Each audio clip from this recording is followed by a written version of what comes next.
Hey, it's episode 343, part 2, continuing on Plotinus. We've been discussing the third essay in the Essential Plotinus, The Descent of the Soul.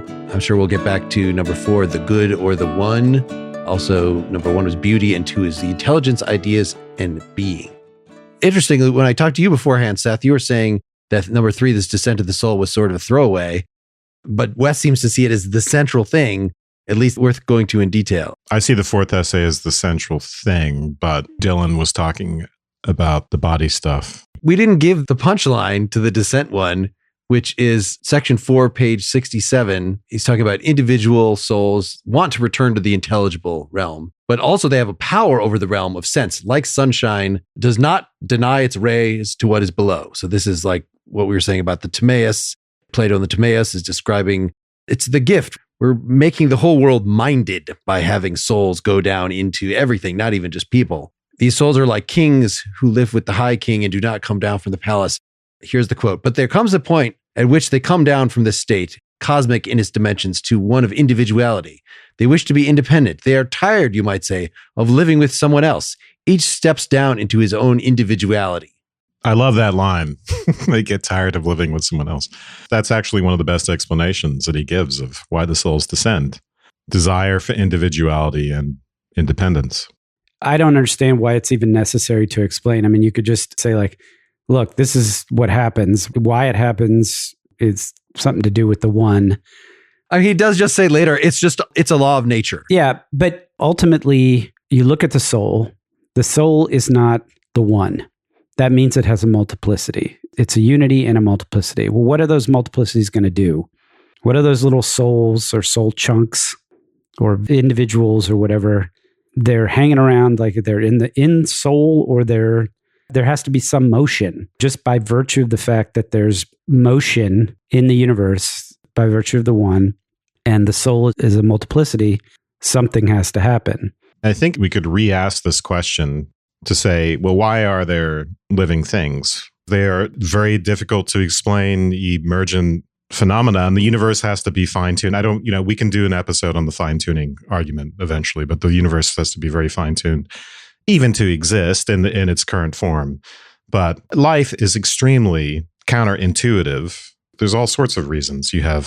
There are bundles of negative entropy in a universe that is entropic, for instance. It's not a question that makes sense to us. Why? Because we just say what people like Plotinus hated, which is it's all by chance. It's all just, here's some matter, here are the laws of the universe, and things happened. At some point, there was a RNA world, and then a self-replicating molecule happened, and then it just took off from there. So we don't answer this same question. We don't say, why would we have that? We're not thinking about it theologically usually. And that's why I think it's kind of a discordant question for us. Wes, when we were finishing up part 1, you were kind of talking about a paradox that Plotinus had talked about, which is that in Plato, it seems like at some points the descent into the material world is a degradation, a lowering. In some ways, it's kind of an elevation. And I think one way of looking at that paradox is it just depends on what perspective you're looking from. Like if you're looking from the perspective of the one, anything that kind of travels away from that is going to be automatically a lowering. But if you're looking from the perspective of here we are on this degraded plane of existence, then the fact that souls are coming down and intelligence is coming down, that's an elevation for us, and it's a way to travel upwards. I think that's one way of looking at the perspective. If you're starting from the perspective of perfection, anything that gets away from that is going to be lowering. But if you're starting from this perspective of we're in this imperfect world, then anything that kind of leads us back towards that more perfect world, that's a step up. And I think that's maybe one way of resolving the paradox that Plotinus is outlining in Plato. All right, so we have a few different explanations. One of them is to complete the realm of sense. One of them involves individuality and independence. Those are soul motives. And this idea of completing the world of sense, right, points to another way to formulate this question, which is not why are there living things, but why is there anything concrete? If the world is partly abstraction, if the world is partly rational, why do we need concreteness at all? Why does God need to create the world?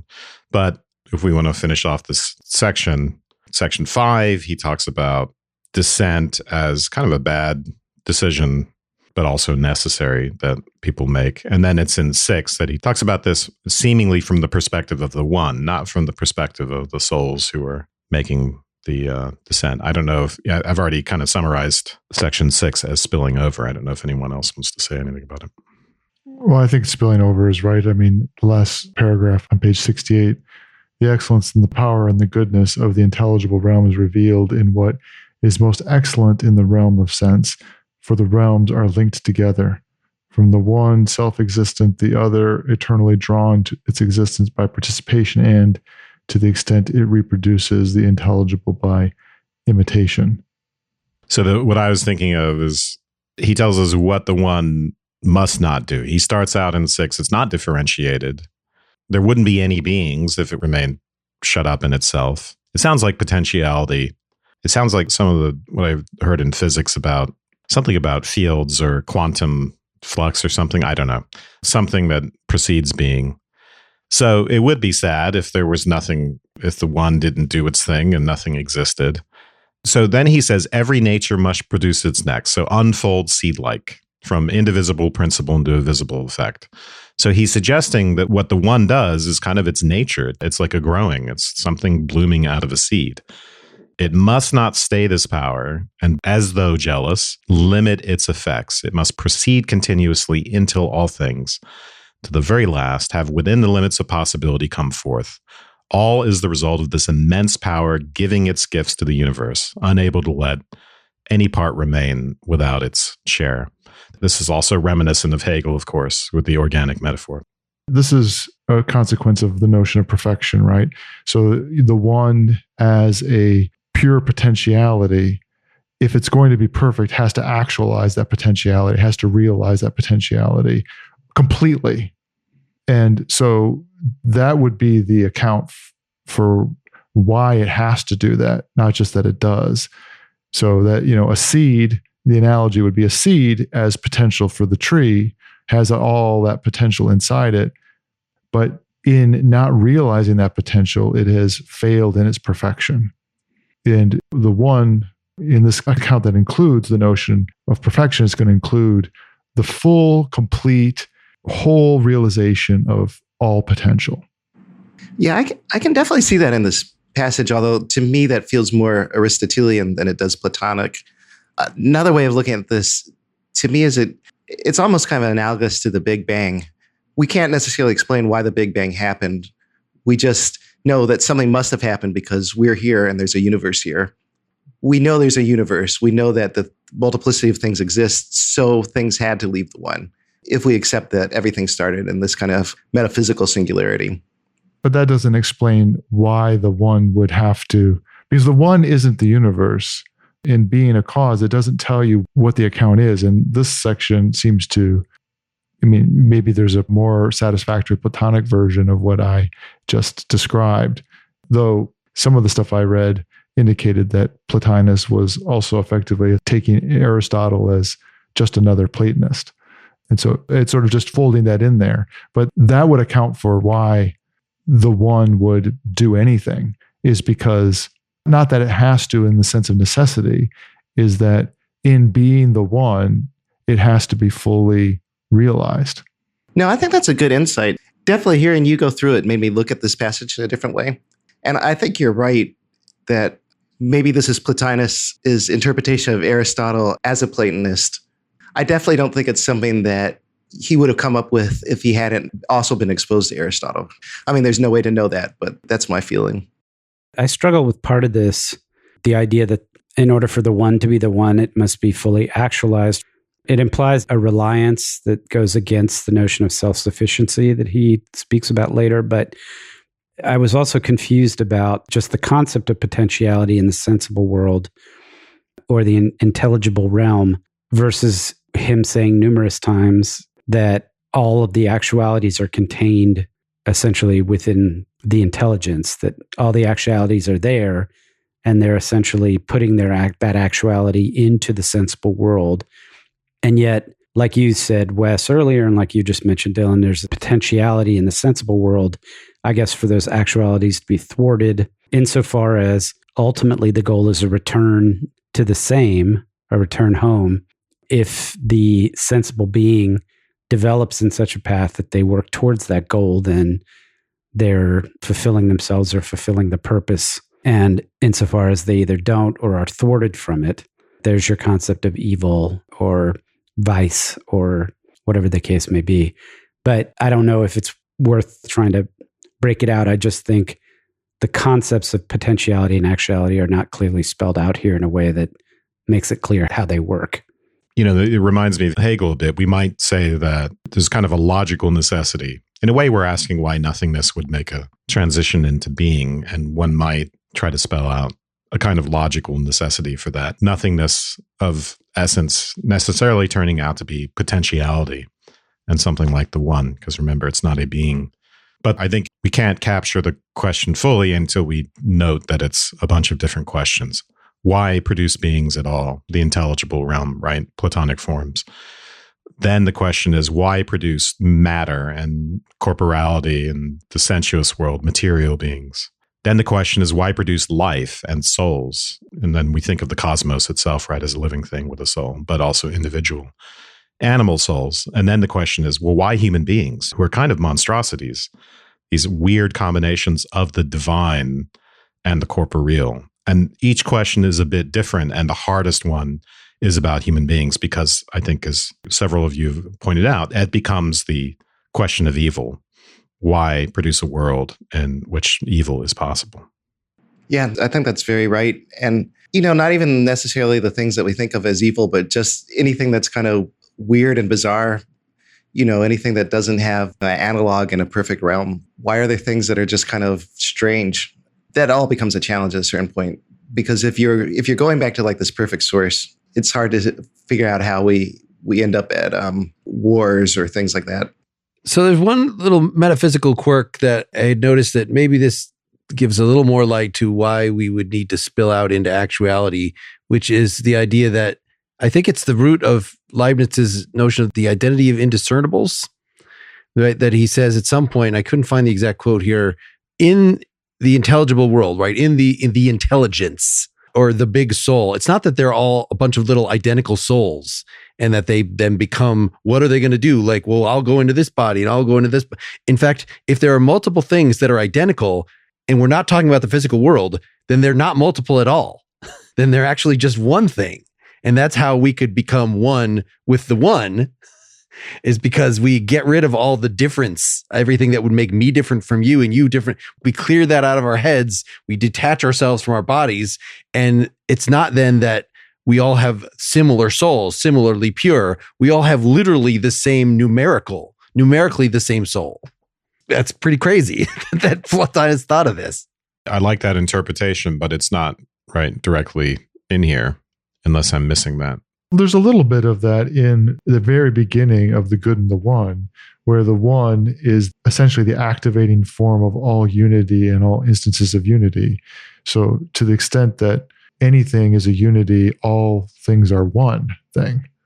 That's hard to see how it's different than just participation in any form. Like insofar as things are cold, then they're all one insofar that they're cold. I mean, that is true. I noticed here how he's making the Aristotelian point. For something to be an entity at all is for it to be unity. That the Plotinus is taking that straight from Aristotle's metaphysics here.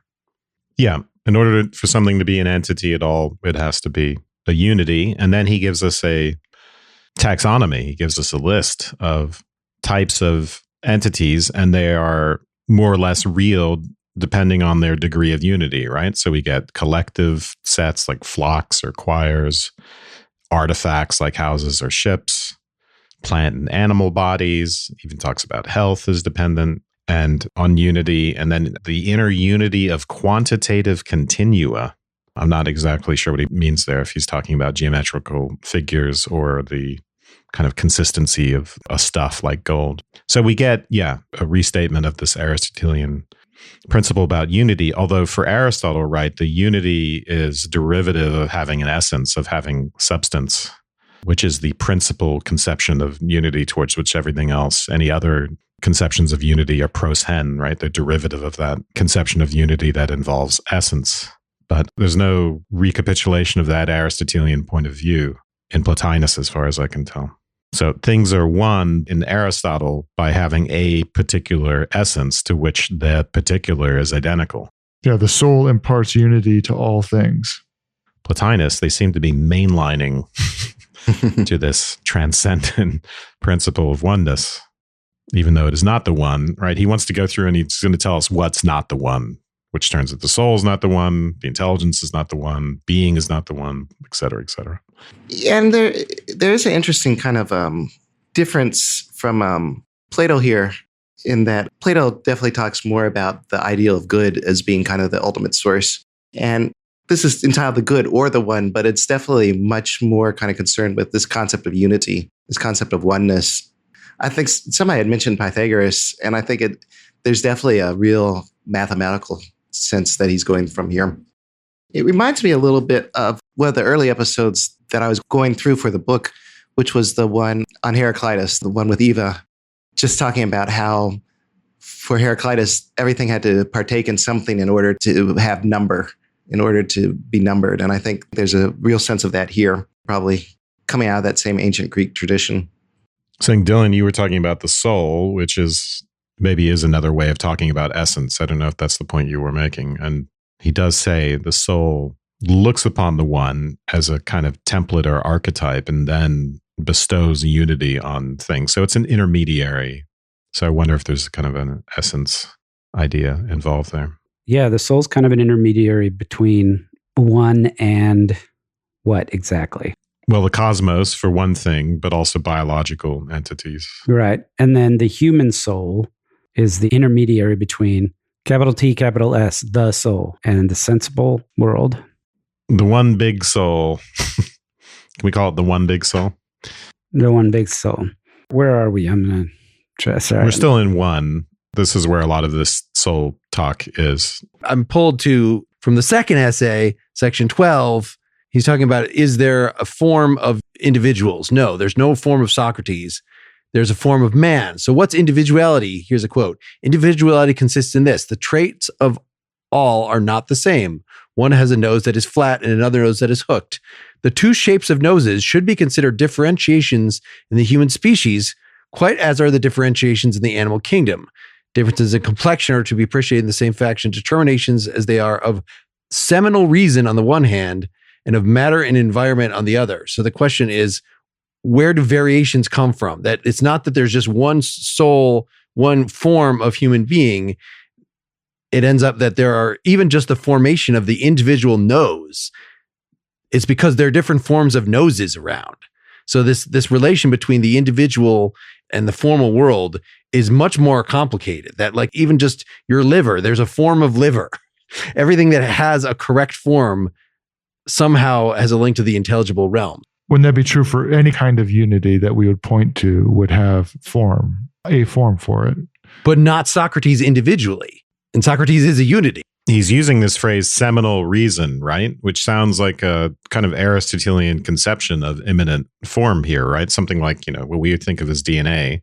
But for Aristotle, the form that's doing its work to create the organism as it grows and then metabolically to sustain the organism. And of course, so he's exactly right. It's a combination of nature and nurture. What kind of nose you have, there's a blueprint to some extent, and it's an individual blueprint. It's not just the Platonic form out in the ether.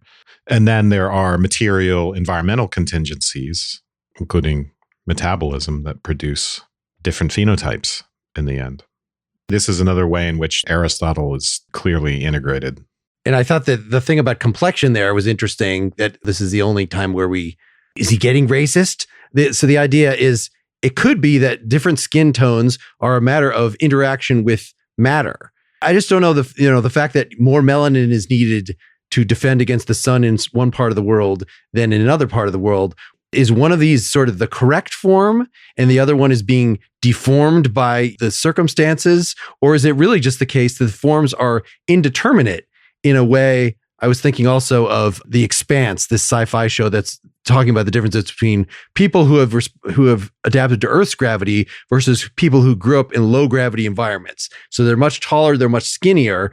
Would Plotinus say, oh, the tall, skinny people, those have been warped by their weird, unusual environment? Or would they just say, well, it's not that there's just a form for tallness and a form for squatness. It's that the form is flexible in such a way that it is actually supposed to interact with matter in ways that will give you a variety of phenotypes. And none of them is sort of the best one. We'll never know what he thought about The Expanse. Oh, it is a good show. It is a good show, and it is related to the good. So even just shapes of noses that he talks about, is it really that there's one, the Platonic, the correct nose, and that people that have too big a nose or too small a nose, those are just somehow the interaction with the matter, these imperfections that are being introduced? Or is there some legitimate reason for multiplicity that's right there in the form? There's a form of big nose, there's a form of little nose, right? Just like this DNA. Yeah. Well, yeah, even Plato, right, as Aristotle was relating him to us, always had a second principle that tried to explain multiplicity.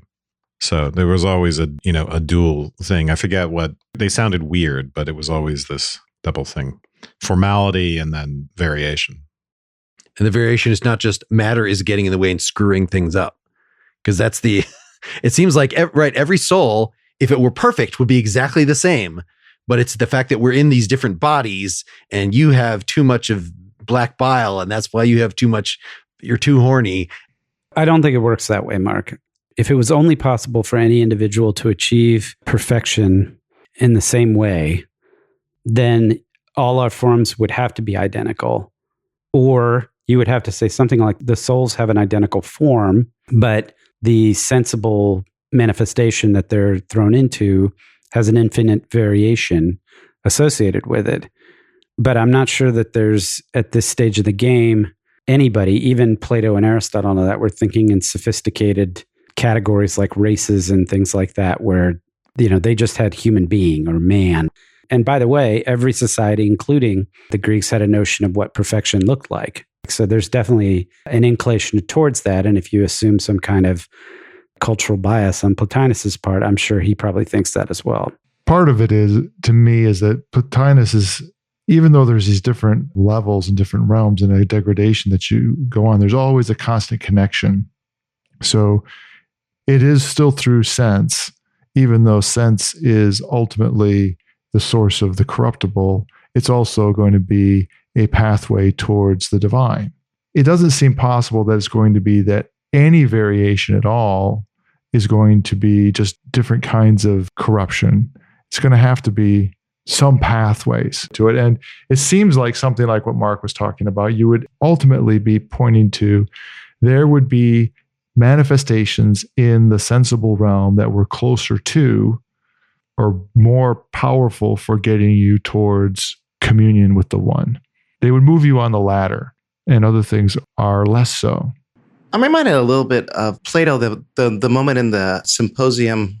He has the young student, I'm blanking on his name right now, but the one who ended up kind of living a very dissolute life, but he crashes the party, Alcibiades.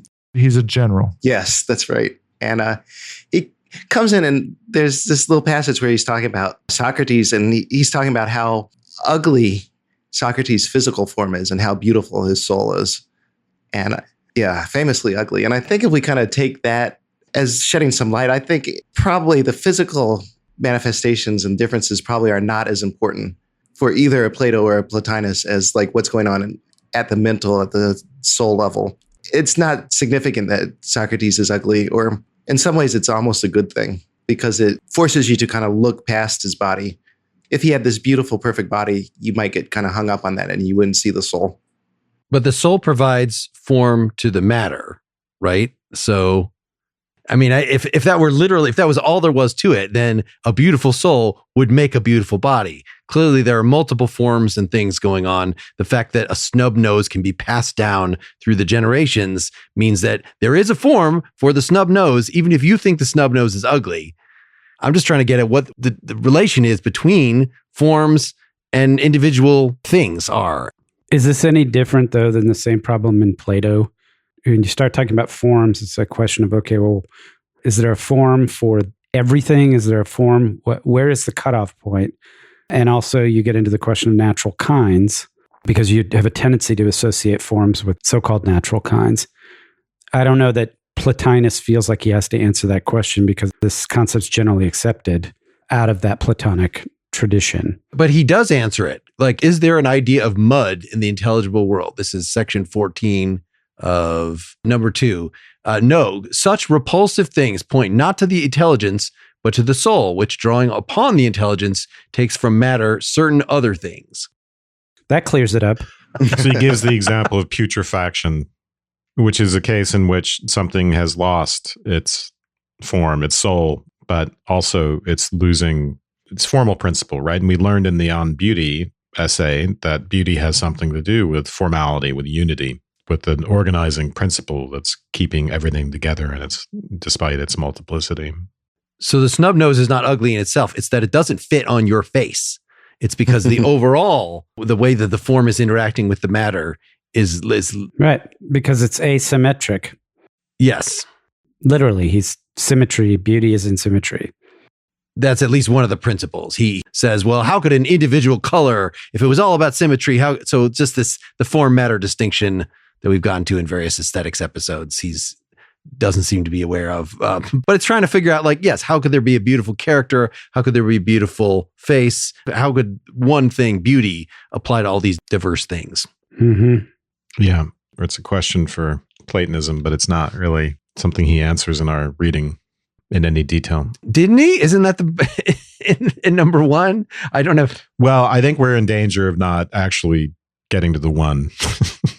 This chapter on the one. Okay. All right. Sorry. Go back to where you were before I derailed the whole thing. After we subject our listeners to a few ads, here's another podcast we think you'll love. It's called Subtitle, and it's about languages and the people who speak them. How do other languages deal with she, he, and they pronouns? When bilingual people switch between languages, do they see the world differently? Is there a connection between the very first words we speak and the last ones? Subtitle takes you to foreign cities, comedy shows, and research labs, wherever there's a story about words. Check out Subtitle in your podcast app or at subtitlepod.com. Section 2, he's going to tell us that the one is not being, and he's going to give us some different arguments for that. So one of them is that, right, each being is a multiplicity, and the one cannot be a multiplicity. So man, for instance, is rational animal. And those things are held together by unity, and the one participation in the one in some sense helps explain that. But the principle itself cannot be multiple in any way, cannot be composite. He tells us the intelligence can't be the one because there's an inherent duality to anything intelligible because it's a thought, right? It's the duality of thought, which is an interesting argument because Platonic form, I don't know that Plato thought of forms in this way. I think of Plotinus as amending the Platonic theory of forms with the thought thinking itself principle from Aristotle, so that forms in a way are thinking themselves and therefore have an inherent duality. Yes, that sounds right. That's at the end of section 2. Yeah, duality is implied if the intelligence is both thinker and thought. And if the intelligence contemplates some object other than itself, then certainly there exists something superior to the intelligence. I wasn't sure why that would be the case, why the intelligence couldn't just contemplate shady things that are not as good as the intelligence. It's inferior in the sense that it depends on it, right? So the intelligence as a kind of entity with entities in it should be, in a sense, self-sufficient, except insofar as it's dependent on the one. We don't want to make it dependent on thinking this or that. In the same way that Aristotle didn't want to make the unmoved mover dependent on some external object, because then it wouldn't be complete and unto itself.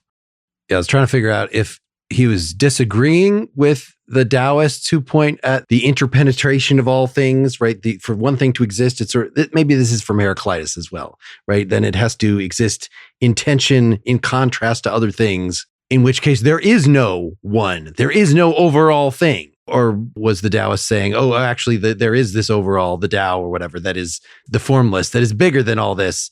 The being, you might have thought that being is all there is and the biggest being. But no, just for something to be being, it means it can't be solitary. It can't be actually divine. It has to have something else sort of on its level. It has to have another being to be in contrast with. Did you guys ever do an episode on the perennial philosophy? Not per se, no. Perennial philosophy, that's Aldous Huxley.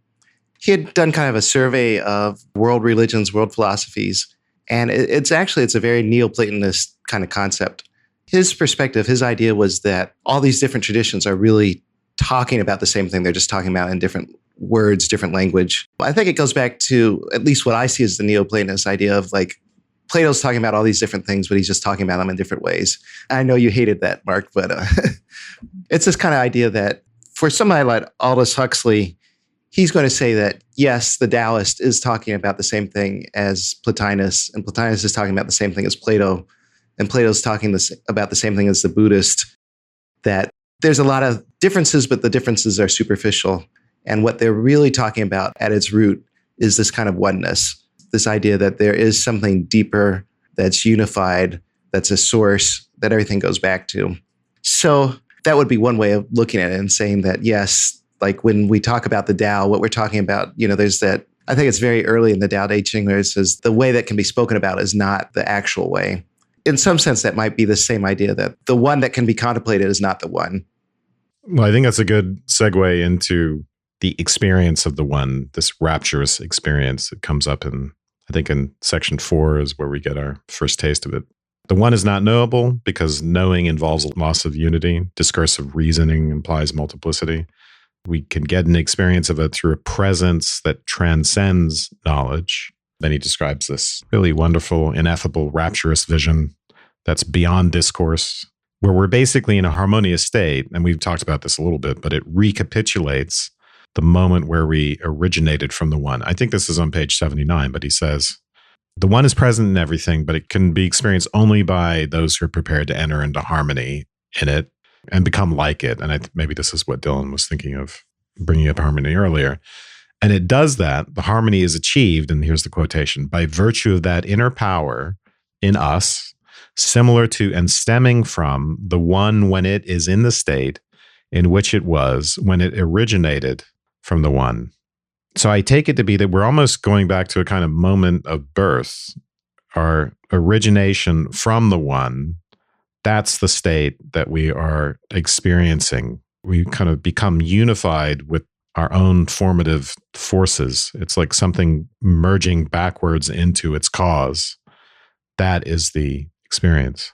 I think you're spot on in your description. I just wouldn't use birth as an analogy or a metaphor there. At least not birth in the sense of like coming out of the canal, So that state in which it was when it originated from the one. I want to get at this idea of an origination from the one. When it fell from the divine or the intelligible into the sensible, but that's not the same thing as like your physical birth. Well, it's not unrelated to physical birth. Not that I was thinking of that. I guess life begins at conception because you got formless and then you got form. Bam! That's the moment in which you're born. Let's not get into that argument. But no, I was speaking metaphorically, right? So not as in literal birth. What are you, Empedoclean? But as what a pedo. What an impedo. Impedo. Also, this is more about moments, right? This is more about causal foundations to our being that exist simultaneously with us, but which we have lost. So this concept of origination, which happens over time, is an imperfect one. But the idea is that we have our origins in the one, and we return to those origins. And maybe it's not right, but I like to think of this metaphorically as re-experiencing origination, strangely enough. So we're returning to the source, but it's not just a return to some static, Another way I think of the one is a black hole because it can't be talked about. And it's got an event horizon that we can talk about, like the discursive event horizon. That's a pretty good one. Yeah. Thanks. So that's a better one. The point I'm trying to make is it's almost like we're returning to something dynamic in this origination. But that's it. It's vague. It's still vague. Right. I think you're absolutely right to use that word return. The idea that this process of contemplation, which eventually gets you into a state of communion with, you use reason and the intelligible to get above the sensible. Then you realize, well, the intelligible is not the one and being's not the one. And you figure out the soul is not the one. And then you're like, okay, I'm not going to be able to grasp this thing through reason or discursive faculty. So what I need to do is just let go of everything that is not my essential soul. You let go of the body, you let go of the world, you let go of desire. And what happens is you turn inward and you turn towards the center, that becomes kind of an anchoring point. But you're right, Wes. It's not someplace you go. It's something you circle around. There's movement. You're never actually going to get there. It's just once you discover that centralized principle, it's like you get yourself into a harmonious state of, to Dylan's earlier metaphor, of resonance. And then you're going to resonate above, and you're going to resonate with, well, one thing is you're going to realize all other living beings are the same kind of resonance. So you resonate with yourself, you resonate in a non-multiplicative way with other pieces of the multiplicity of the soul. And then when you see that harmonious and you're in complete resonance with all that, then you achieve this nirvana state of harmony with the one.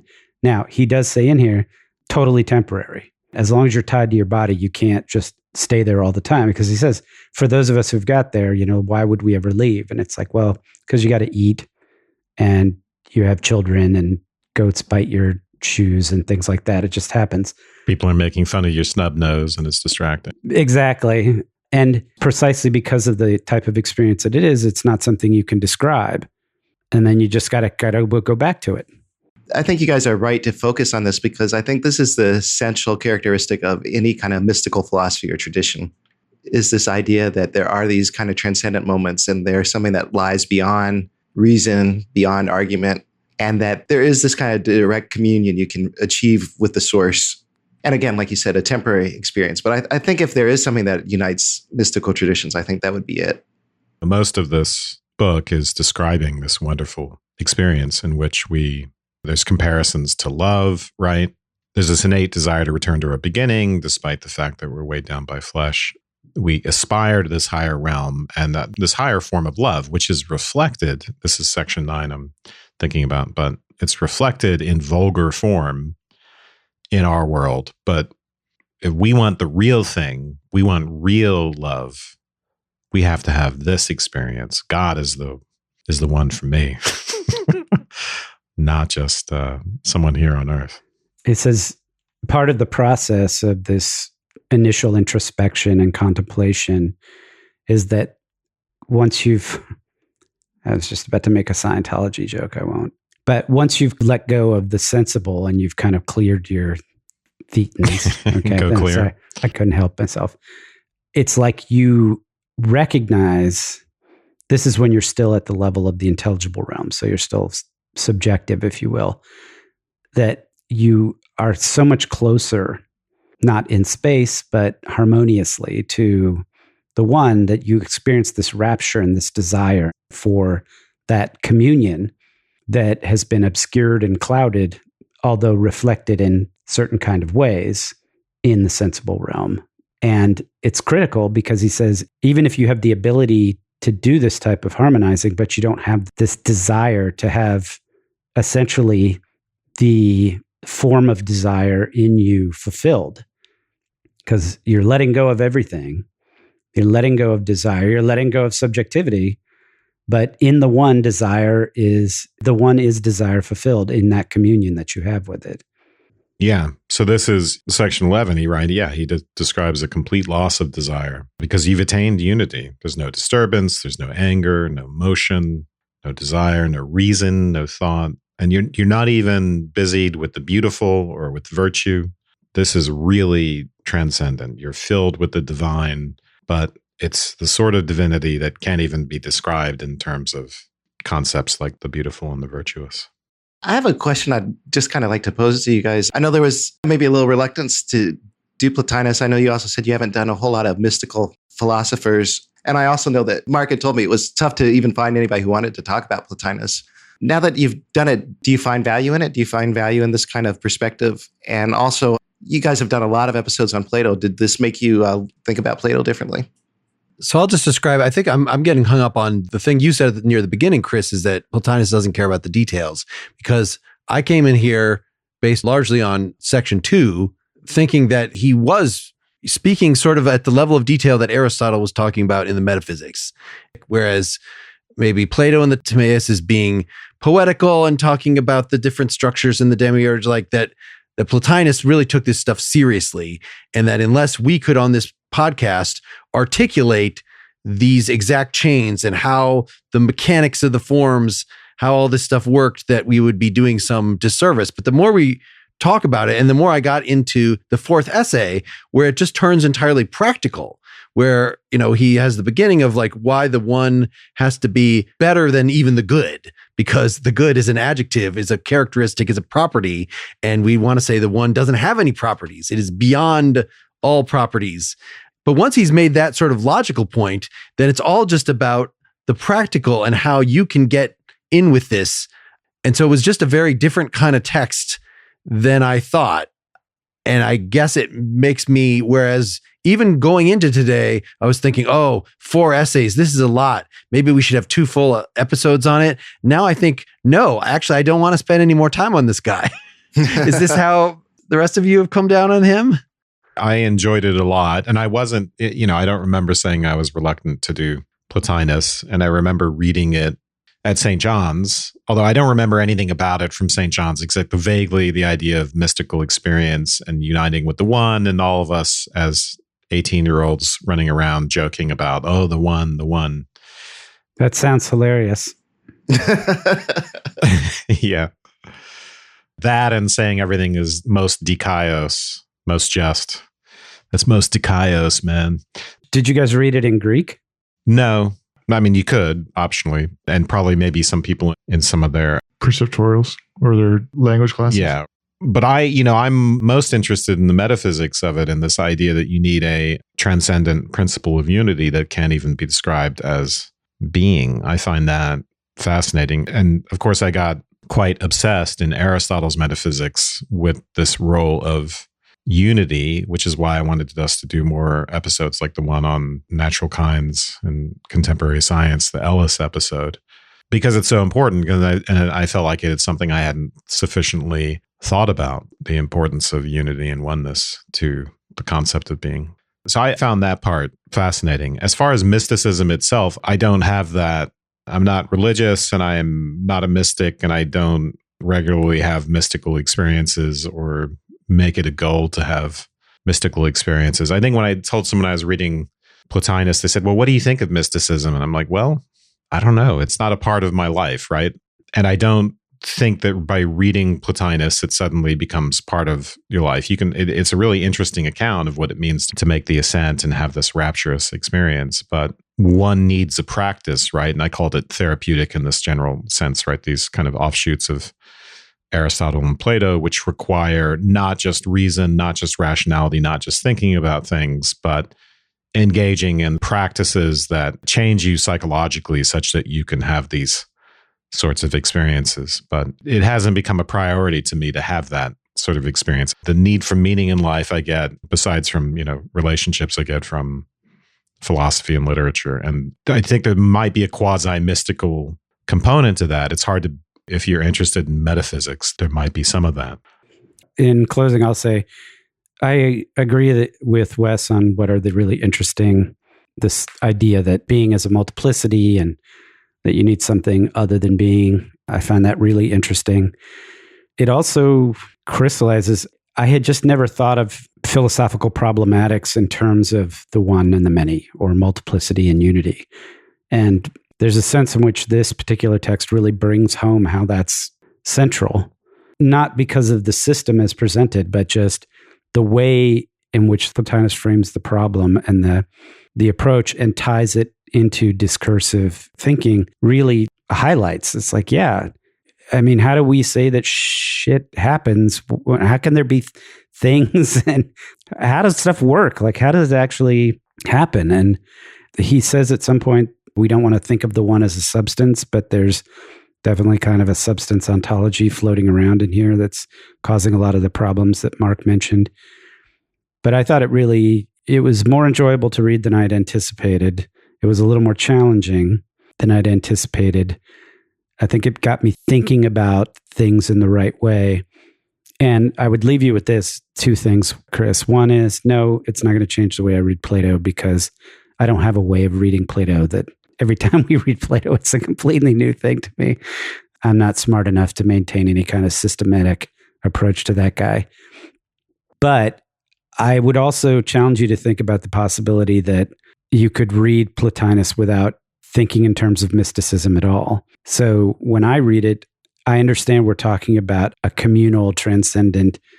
I think of mysticism as being something else. In this sense, I think, he's talking about the potential for a form of knowledge that's not what we think of as knowledge. It's something that's lived and experienced and practiced. And just like Wes said, there's that element to this. And it's not necessarily like apophantic, which even though I used that word earlier. So I see how you could want to use it that way, but I think there's other ways to go. Like you could easily merge this with some Eastern traditions and meditative practices, or ascetic self-denial. I mean, there's lots of different things in here. I myself am very sensitive and persuaded by notions of practice and ways of incorporating activities and cultivating wonder in one's life and in a good, healthy sense of things being amazing. That said, I find I have to sort of put two hats on when I read Plotinus. On the one hand, I can kind of enjoy and appreciate how far down that path of sort of mysticism that in the end I consider kind of wacky and self-involved, but I can appreciate it for that kind of goal. It's sort of full flowering. The other part of me is its disconnectedness ultimately from the world begins to pretty quickly raise up my sort of political concerns about the way in which that disconnectedness just leads to incredibly bad decision-making about how we live amongst each other as a community, because it leads to reasons and ways of arguing and ways of justifying things that are deeply, deeply disconnected with actual experience. And I have a hard time disconnecting it from just the very evil things that it is saying that we're avoiding.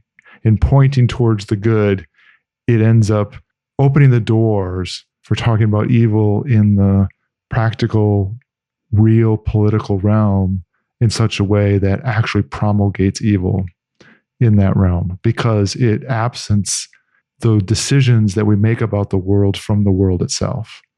So I have those kind of two hats in my head on it, that there's the crazy that has something inspiring about it and it's crazy, and there's the crazy that just is deeply disturbing and dangerous, and I don't want to have anything to do with it. That's interesting.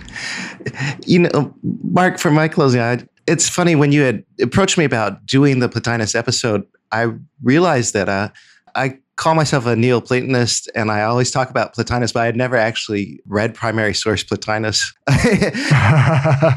So it was interesting. I was really glad to get a chance to read him, but it was funny, kind of to your point. So I really enjoyed his stuff. I really resonated with it, and I found it very lucid, but ultimately I could have just as easily not read it, because it kind of matches with the way I see the world, and kind of the things that I had heard about Plotinus matched up with it. And it is that kind of thing, like I said, from my perspective, it's different perspectives of the same thing. So it is kind of really saying the same thing over and over from my point of view. So in that sense, it's, if I was reading something that was maybe a little more different from me, a little more challenging, I might have got a little bit more out of it. It's sort of the opposite for you guys.